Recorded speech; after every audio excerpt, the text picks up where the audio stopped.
दोस्तों नमस्कार, interest week में आपका स्वागत है। मैं हूं विशाल सूर्यकांत। जंतर मंतर पर चल रहा आंदोलन तो खत्म हो गया, लेकिन हर आंदोलन लोकतंत्र के अंदर कई निशान छोड़ जाता है और इन निशानों को देखना परखना बहुत जरूरी है कि ये निशान आखिर किस रूप में कहां तक जा रहे हैं और इन्हीं के जरिए पड़ताल होगी कि आंदोलन कितना सफल रहा, कितना सवालों से घिरा रहा।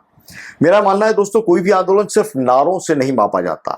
उसकी सफलता इस बात से तय होती है कि उसने उस दौर की राजनीति, समाज और व्यवस्था पर कितना असर छोड़ा है।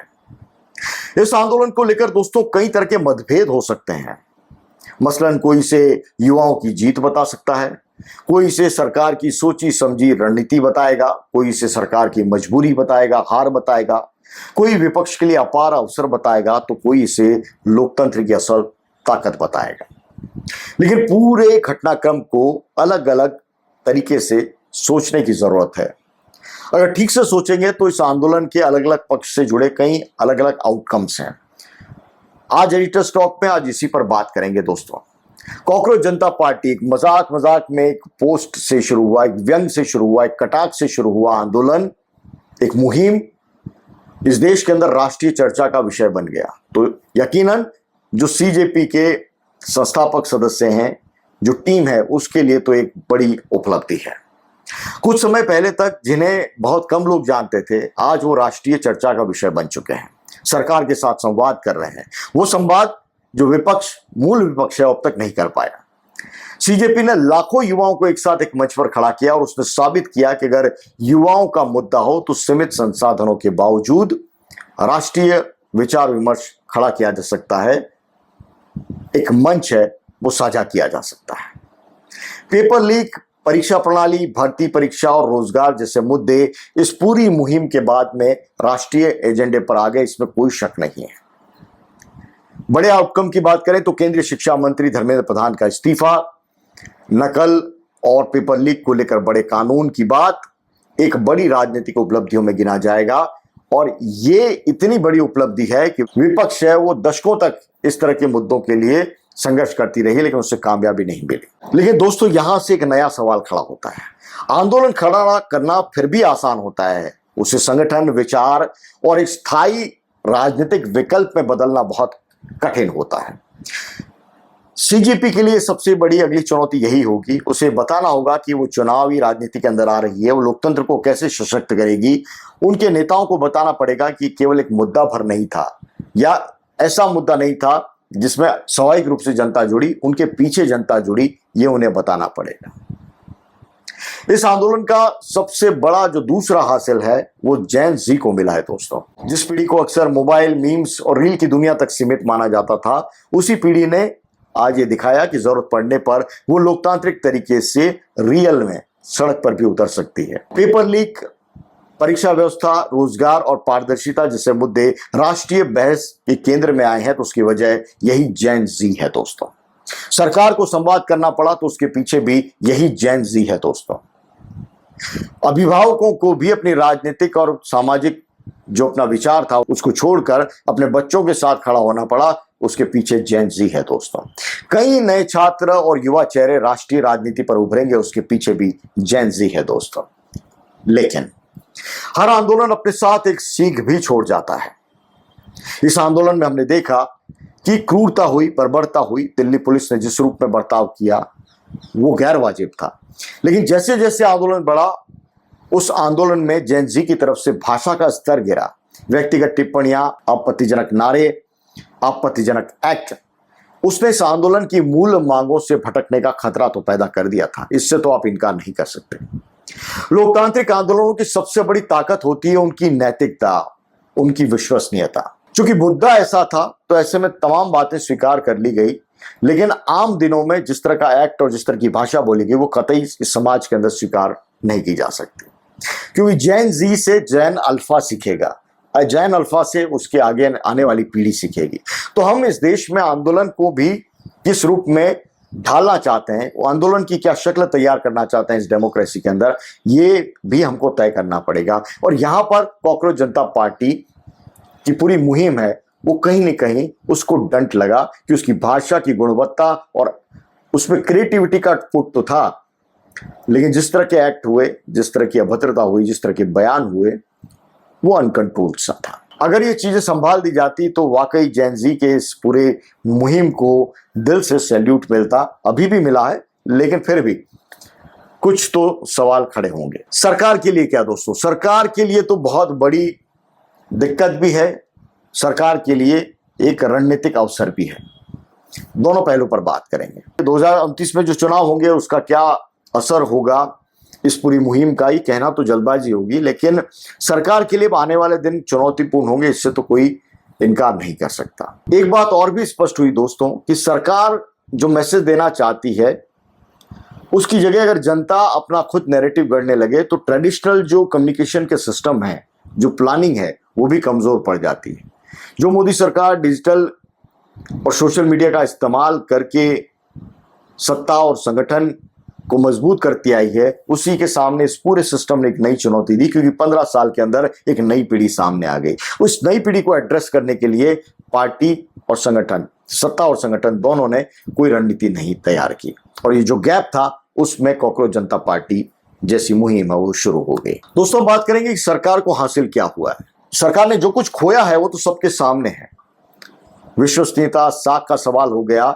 जो एक इकबाल था 1.5 दशक का, उस इकबाल को कहीं ना कहीं डंट लगा है। लेकिन सरकार को हासिल क्या हुआ है वो भी देखना दिलचस्प होगा। एक तो ये कि ये 2029 से पहले पूरा घटनाक्रम हो गया है, काफी समय पहले, तो सरकार को अपने डैमेज कंट्रोल के लिए बहुत वक्त मिल जाएगा, सरकार और संगठन दोनों को।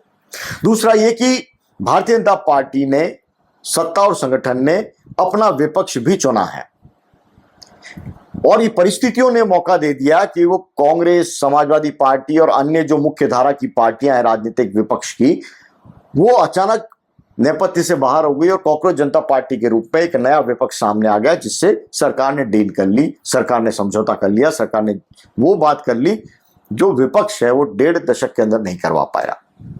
तो सबसे बड़ी बात है कि सत्ता पक्ष ने अपना विपक्ष भी चुन लिया, और इस विपक्ष को कैसे कंट्रोल करना है, कैसे संभालना है, उसके सामने कहां झुकना है वो भी तय कर लिया।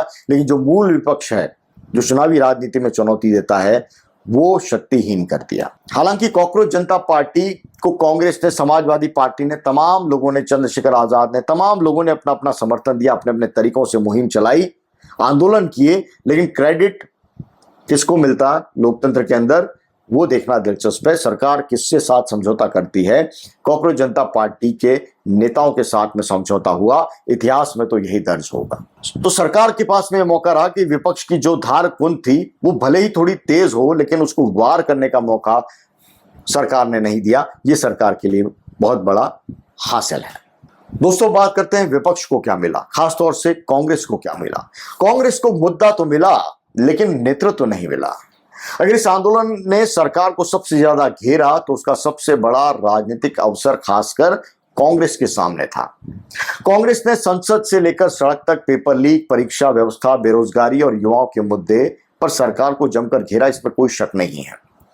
लेकिन इस आंदोलन की सबसे बड़ी विशेषता यह रही कि इसका चेहरा कोई पारंपरिक राजनीतिक दल का नेता नहीं बना है।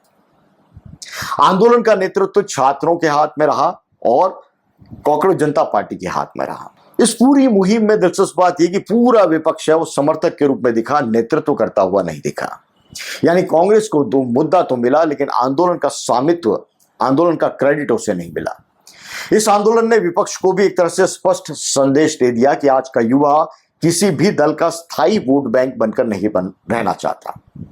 वो मुद्दों के साथ में खड़ा है, व्यक्तियों के साथ में नहीं। ऐसे में राजनीतिक दलों के अंदर, खासतौर से विपक्ष के अंदर भी यह मुहिम शुरू होनी चाहिए कि मुद्दे आगे रहें, व्यक्ति पीछे रहें। इसलिए कांग्रेस समेत पूरे विपक्ष के सामने अब चुनौती यही है कि केवल सरकार की आलोचना से काम नहीं चलने वाला, बल्कि पूरी शिक्षा, रोजगार, परीक्षा सुधार और युवाओं के भविष्य पर ठोस तरीके से वैकल्पिक रणनीति बनाए, नीति बनाकर जनता के सामने पेश करे, विकल्प बनाए कि देखिए हम आपके लिए ये करने वाले हैं। केवल मुद्दे उठाने से काम नहीं चलने वाला दोस्तों, विकल्प भी बताना पड़ेगा, देना पड़ेगा। 2029 अभी दूर है, लेकिन यह तय करना बहुत जरूरी है कि युवाओं का भरोसा उसी के साथ जाएगा जो केवल विरोध नहीं बल्कि समाधान की बात भी करेगा। दोस्तों, इस आंदोलन ने कई संदेश और भी दिए हैं समाज को, मीडिया को, तमाम लोगों को। सीजेपी को राष्ट्रीय पहचान मिली है, जेन जी को अपनी ताकत का एहसास हुआ है, सरकार को भी समझ में आया है कि संवाद से बड़ा कोई विकल्प नहीं है। अगर संवाद समय पर कर लिया होता तो इतना बड़ा बखेड़ा खड़ा नहीं होता। मीडिया के सामने भी क्रेडिबिलिटी का इशू है जिस पर फिर से विचार करना पड़ेगा। विपक्ष को इस सीख मिली है कि सिर्फ मुद्दा मिल जाना काफी नहीं है, जनता का भरोसा और नेतृत्व अर्जित करना भी बहुत जरूरी है, वरना आप केवल समर्थक बनकर रह जाएंगे। जो नेतृत्व की उम्मीद आप कर रहे हैं, देश को दिशा देने की बात कर रहे हैं, देश को वैकल्पिक जो राजनीति देने की बात कर रहे हैं, वो विकल्प नहीं दे पाएंगे। अब मुद्दा यह कि क्या पूरे आंदोलन के बाद में परीक्षा व्यवस्था सचमुच में बदल जाएगी? क्या सिस्टम के अंदर जो भ्रष्टाचार का घुन लग गया है वो केवल एक आंदोलन और सरकार के साथ समझौते और सरकार की रणनीति, सरकार की प्लानिंग के आश्वासन के साथ में खत्म हो जाएगा, या मौजूदा दौर में जो एक्शन हुए उससे खत्म हो जाएगा? इस सिस्टम के अंदर जो दीमक लग गई है भ्रष्टाचार की, जो लापरवाही की, जो नेग्लिजेंसी की, वो कैसे खत्म होगी? इन सवालों का जवाब अगर आने वाले सालों में पॉजिटिव होता है तो माना जाएगा, इतिहास के पन्नों में दर्ज होगा कि आंदोलन एक कामयाब आंदोलन था और इतिहास के अंदर एक निर्णायक मोड़ के रूप में इसे दर्ज किया जाएगा। लेकिन अगर इसका जवाब नहीं हुआ दोस्तों, तो हर आंदोलन अपने मन मुताबिक, लोगों के मन मुताबिक, उम्मीदों के मन मुताबिक अगर नतीजे नहीं ला पाता है तो एक हताशा पैदा होती है। एक बड़ी राजनीतिक घटना तो इसे कह सकते हैं इस आंदोलन को, अगर इसमें आउटकम उस रूप में नहीं मिला, परीक्षा व्यवस्था में सुधार नहीं हुआ, छात्रों की उम्मीदें पूरी नहीं हुई, तो इससे हम एक राजनीतिक घटनाक्रम तो कहेंगे, लेकिन बदलाव की आंधी नहीं कहेंगे, बदलाव का मोड़ नहीं कहेंगे, वो बात नहीं कह पाएंगे कि ये कहानी दिए और तूफान की लड़ाई की थी।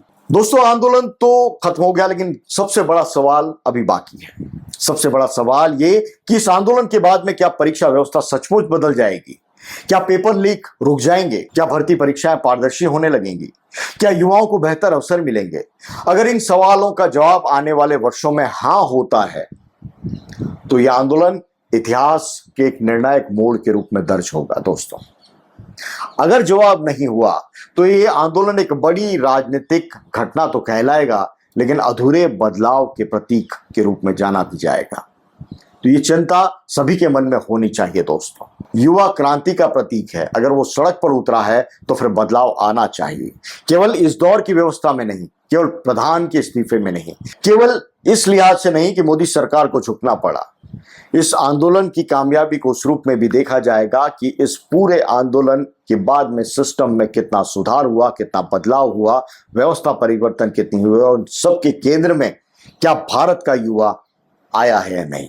ये सरकार के लिए, सीजेपी के लिए, जेन जी के लिए और विपक्षी पार्टियों के लिए सबसे बड़ी कसौटी होगी आने वाले सालों में। दोस्तों, एडिटर्स टेक में इतना ही, मुझे दीजिए इजाजत। नमस्कार।